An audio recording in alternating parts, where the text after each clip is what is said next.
በስመ አብ ወወልድ ወመንፈስ ቅዱስ አሃዱ አምላክ አሜን።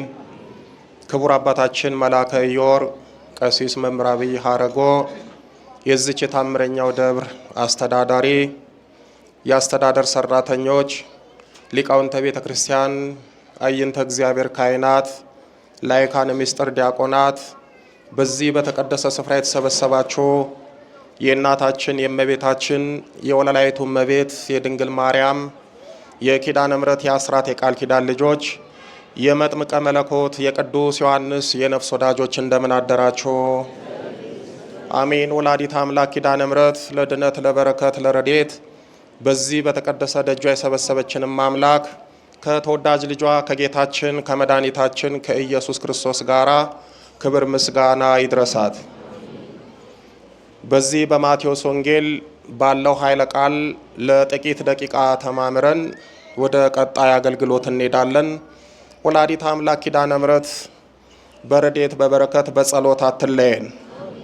በዚህ በማቴዎስ ወንጌል በምዕራፍ 12 ቁጥር 22 ላይ እንዲህ የሚል ቃል አለ። ቃሉን አብረን እንላለን። ጋኔን ያደረበትን በሉ፣ ጋኔን ያደረበትን እውርና ደንቆሮ አመጡለት። ስለ ቃሉ ጌታችን መድኃኒታችን ኢየሱስ ክርስቶስ የተመሰገነ ይሁን። ከላይ ጀምሮ ስንመለከት በማቴዎስ ወንጌል በምዕራፍ 12 ቁጥር 9 ላይ እንዲህ የሚል ቃል አለ። ጌታችን ኢየሱስ ክርስቶስም ከዚያ አልፎ ወደ ምኩራብ ገባ ይላል። ምኩራብ ማለት አይሁድ ጸሎት የሚያደርጉበት፣ ጸሎታቸውን የሚያቀርቡበት፣ ምእመናኑ መጥተው እግዚአብሔርን የሚማጸኑበት፣ ከእግዚአብሔር ጋር የሚገናኙበት የአምልኮትና የጸሎት ስፍራ ነው። ጌታችን መድኃኒታችን ኢየሱስ ክርስቶስ በመዋዕለ ሥጋዌ በነበረበት ጊዜ በአይሁድ ምኩራብ ብዙ ጊዜ ያዘወትር ነበረ። የሚያዘወትረውም ሊያስተምራቸው፣ የታመሙትን ደግሞ ሊፈውስላቸው፣ ክፉ ጋኔንና ክፉ መንፈስ ደግሞ ያለበትን ሊያስወጣላቸው ወደ ምኩራብ ብዙ ጊዜ ይመላለስ ነበረ። ጌታችን መድኃኒታችን ኢየሱስ ክርስቶስ ወደ ምኩራብ ገብቶ በሚያስተምርበት ሰዓት ፈሪሳውያን ደስ አይሰኙም። ትምህርቱን ይቃወማሉ፣ ይነቅፋሉ። የሚያደርገውንም ታምራት ውሸት ነው ይላሉ። በዚህ የተነሳ ጌታችን መድኃኒታችን ኢየሱስ ክርስቶስ በሚያስተምርበት ቦታ ሁሉ ፈሪሳውያን አሉ። ታምራት በሚያደርግበት ሁሉ ፈሪሳውያን አሉ። ስለዚህ ወደዚህ ወደ ምኩራብ ቦታ ሲገባ ጌታችን በሚያስተምርበት ሰዓት ፈሪሳውያን ነበሩ። እጁ የሰለለች ሰው ነበር ይላል። እጁ ምን የሆነች አልኳችሁ? እጁ የሰለለች፣ እጁ የደረቀበት፣ እጁ የታመመበት ሳይሆን እጁ የሰለለበት። መታመምና መስለል የተለያየ ነው።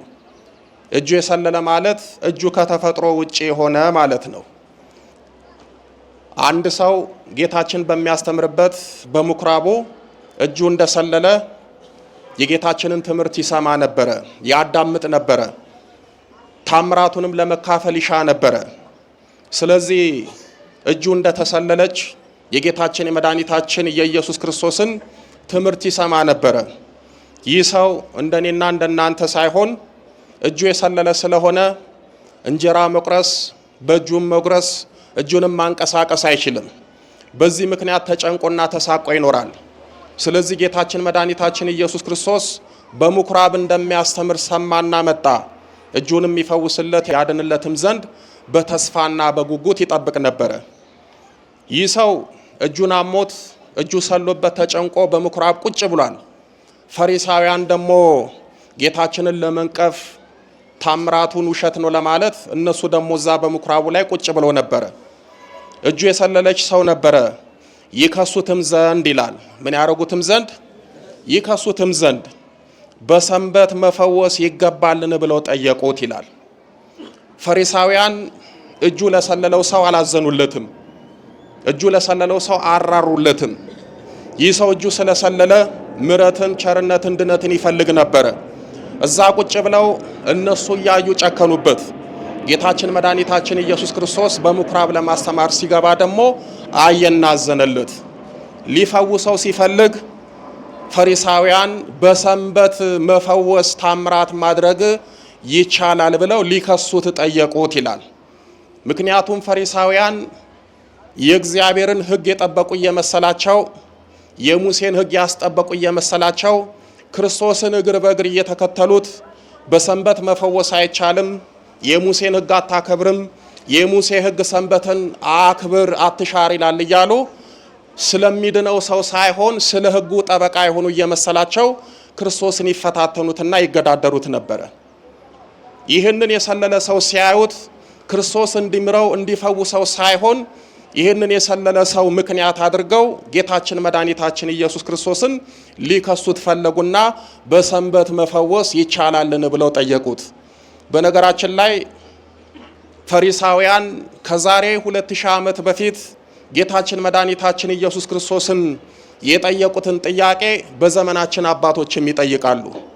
ለምሳሌ እንደው በቀላሉ አንዳንዶች የሕዝቡ ፈውስ፣ የሕዝቡ ጭንቀት፣ የሕዝቡ ችግር በክፉ መናፍስት መታሰራቸውንና መያያዛቸውን ስለማያውቁ ስለማይራሩ ከቅዳሴ በኋላ ጥምቀት የለም፣ ከቅዳሴ በኋላ የፈውስ አገልግሎት የሚባል ነገር የለም፣ ከቅዳሴ በኋላ እቱ በሰላም ሲባል ወደ ቤታችሁ ነው ግቡ የሚባለው እያሉ ይናገራሉ። ይሄ ጥያቄ የሚመጣው እንደ ፈሪሳውያን ለሕዝቡ ካለመራራት ነው። የሕዝቡን ችግርና ጭንቀት ካለማወቅ የሚመጣ ጥያቄ ነው። ብዙዎች ይጠይቃሉ፣ ታዲያ የታመመ ሰው ከሰኞ እስከ ዓርብ እስከ ቅዳሜ ይሰራል፣ በዕለተ ሰንበት ባለችው ሰዓት አስቀድሶ በቅዳሴው ተቀድሶ በጠበሉ ተፈውሶ በእምነቱ ተዳብሶ ቢሄድ እግዚአብሔር ይምራል አይምርም? ወገኖቼ ይምራል። አንዳንዶች አሉ ለሕዝቡ የማይጨነቁ ለቤተ ክርስቲያኑ ስርዓት የተጨነቁ እየመሰላቸው ብዙ የሚናገሩ አሉ።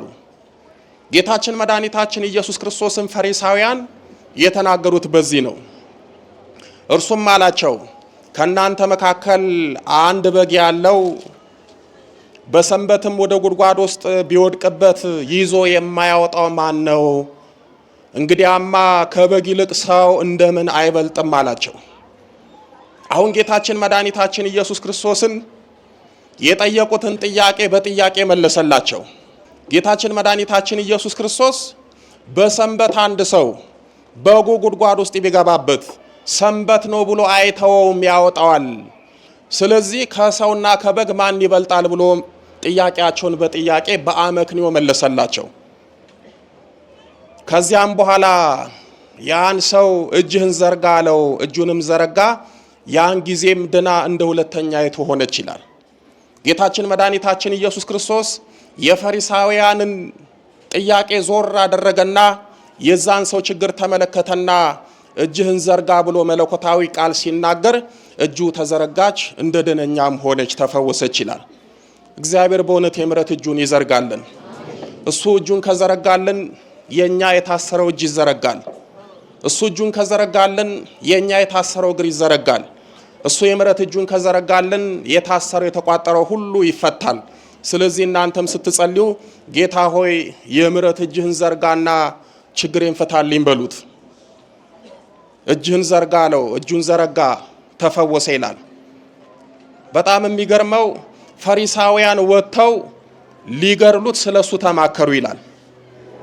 አንድ ሰው ለምን ዳነ? አንድ ሰው ለምን ተፈወሰ? እጁ የሰለለው ሰው እንዴት ይፈወሳል? እንዴት ምሕረት ያገኛል? ብለው በቅናትና በምቀኝነት ጌታችን መድኃኒታችን ኢየሱስ ክርስቶስ ላይ ተነሱና ጌታችንን ሊገድሉት ተማከሩ ይላል። የኛ ክፋት እንደዚህ ነው አይደለ?